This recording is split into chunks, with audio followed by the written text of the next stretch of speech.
Apakah yang dimaksud dengan kutuk dan berkat? Apakah bila orang tua mengutuk anaknya, otomatis masa depannya menjadi buruk? Atau bila seseorang memberkati, orang-orang yang diberkati pastilah mendapatkan berkat? Karena mulut manusiakah kutuk dan berkat terjadi? Berdasarkan standar manusiakah kutuk dan berkat? Apakah yang dimaksud dengan kutuk dan berkat berdasarkan Alkitab? Apakah yang menjadi standar kutuk dan berkat yang pasti akan terjadi berdasarkan Alkitab? Shabbat Shalom, kami di Torah 30 menit menguduskan hari Sabat yang dimulai Jumat sore sampai dengan Sabtu sore. Dengan tidak bekerja ataupun mempekerjakan orang lain. Hari yang kami isi dengan bersukacita bersama keluarga dan belajar mengenai Taurat. Dalam bahasa Ibrani setiap huruf mempunyai makna. Nama yang dalam bahasa Ibraninya, Shem, adalah sesuatu yang tidak sembarang diberikan. Tetapi nama Yabes diberikan ibunya karena hal yang tidak baik. Apakah Yabes menjadi buruk masa depannya? Tidak. Mengapa? Karena kutuk dan berkat bukanlah hasil apa yang dikatakan seseorang, walaupun orang tua sendiri. Tetapi apa yang dinyatakan oleh Yahwa Elohim. Apakah seseorang yang mengalami hal buruk, atau sesuatu yang tidak baik di dalam kehidupannya pastilah akibat kutukan? Tidak. Karena Elohim mempunyai rencana yang sempurna yang tidak akan mereka dapatkan di muka bumi. Standar baik atau buruk tidaklah berdasarkan manusia, atau apa yang dilihat oleh mata manusia. Karena manusia melihat rupa, Elohim tidak. Yehusha membuat perumpamaan mengenai orang kaya, yang semasa hidupnya menerima hal-hal yang baik menurut pandangan manusia. Dan orang miskin, yang semasa hidupnya menerima hal-hal yang buruk menurut pandangan manusia. Apakah itu berarti si kaya hidup diberkati, dan si miskin karena dikutuk? Tentu saja tidak. Sekali lagi karena berkat dan kutuk bukanlah berdasarkan standar manusia, tetapi berdasarkan Yahwa Elohim. Manusia bisa saja mengalami hal-hal yang buruk di dalam hidupnya, tetapi sebenarnya diberkati. Walaupun berkat yang diterima tidaklah diterima di bumi yang lama, tetapi di era milenium. Begitu pula sebaliknya. Manusia bisa saja menerima hal-hal yang baik di dalam hidupnya, tetapi sebenarnya dikutuk. Upah kutuk yang akan diterima belum tentu di bumi yang lama, tetapi ketika penghakiman tahta putih. Di mana mereka yang dikutuk Yahwa Elohim akan menerima kesengsaraan abadi.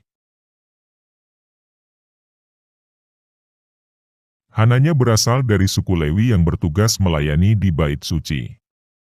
Ini berarti Hananya adalah seorang nabi. Karena tidak semua yang berasal dari suku Lewi diberikan tugas untuk melayani di Bait Suci. Nabi Hananya bernubuat mengenai berkat yang akan diterima bangsa Israel, umat Yahwa Elohim.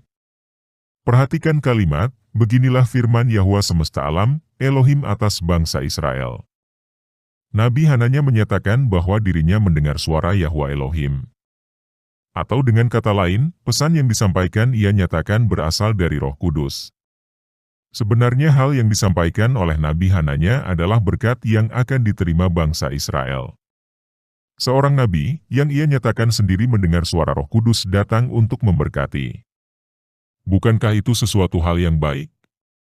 Sekali lagi standar berkat dan kutuk, baik dan buruk, bukanlah berdasarkan standar manusia, melainkan Yahwa Elohim. Dengarlah apa yang dikatakan Nabi Yeremia. Bahwa Yahwa Bapa sama sekali tidak berbicara dengan Nabi Hananya. Karena Nabi Hananya adalah nabi palsu, sehingga berkatnya pun adalah berkat palsu. Jadi kita lihat bahwa nabi-nabi palsu sudah ada sejak zaman para nabi, zaman para rasul, saat ini, sampai masa akhir zaman. Mereka tidak berada di luar orang-orang percaya, tetapi justru di dalam. Karena tujuan utamanya untuk menyesatkan orang-orang percaya, dan bukan dunia. Orang-orang yang percaya Yahwa Bapa, Yehusha Kristus dan Ruach HaKodes lah yang hendak mereka sesatkan. Agar orang-orang percaya mau mempercayai ucapan mereka, maka nabi-nabi palsu ini mengatasnamakan Yahwa Bapa, Yehusha Kristus dan Ruach HaKodes. Tentu saja mereka akan menggunakan ayat-ayat yang berasal dari kitab suci dengan makna yang dibelokkan. Karena pesan yang akan mereka kirim bukanlah berasal dari Roh Kudus, melainkan berasal dari bapa segala tipuan, yaitu iblis. Dan upah apakah yang akan diterima nabi-nabi palsu? Hukuman mati yang berasal dari Yahwa Bapa sendiri. Entah upah atas nabi-nabi palsu akan diterima di bumi sementara ini, ataupun pada saat pengadilan tahta putih. Hukuman yang akan diterima tetaplah sama, yaitu berdasarkan Taurat. Karena nabi-nabi palsu bertindak sebagai saksi-saksi palsu, yang buruk dikatakan baik, yang baik dikatakan buruk. Dan yang benar dikatakan salah, yang salah dikatakan benar. Jadi apakah standar berkat dan kutuk berdasarkan Yahwa Elohim? Segala berkat, tentu saja yang berasal dari Yahwa Elohim akan diterima, jika melakukan segala perintah-perintah Bapa di sorga. Jadi dapat kita lihat bahwa kehidupan orang-orang percaya yang mengasihi Yahwa Elohim, adalah dengan melakukan perintah-perintahnya. Karena keselamatan adalah hasil akhir, dan perbuatan-perbuatan yang berdasarkan perintah-perintah Yahwa Bapa sebagai bukti atas iman yang dimiliki. Akan tetapi sebaliknya, segala kutuk yang berasal dari Yahwa Bapa akan diterima, jika tidak melakukan segala perintah-perintah Yahwa Bapa di sorga. Setiap orang yang mengatakan dirinya mengasihi Yahwa Bapa tetapi tidak melakukan perintah-perintahnya, adalah seorang pembohong. Dan kutuk akan menimpanya. Tetapi perintah-perintah apakah yang dimaksudkan? Tidak lain adalah Taurat, yang diberikan oleh Yahwa Bapa kepada Nabi Mose di Gunung Sinai.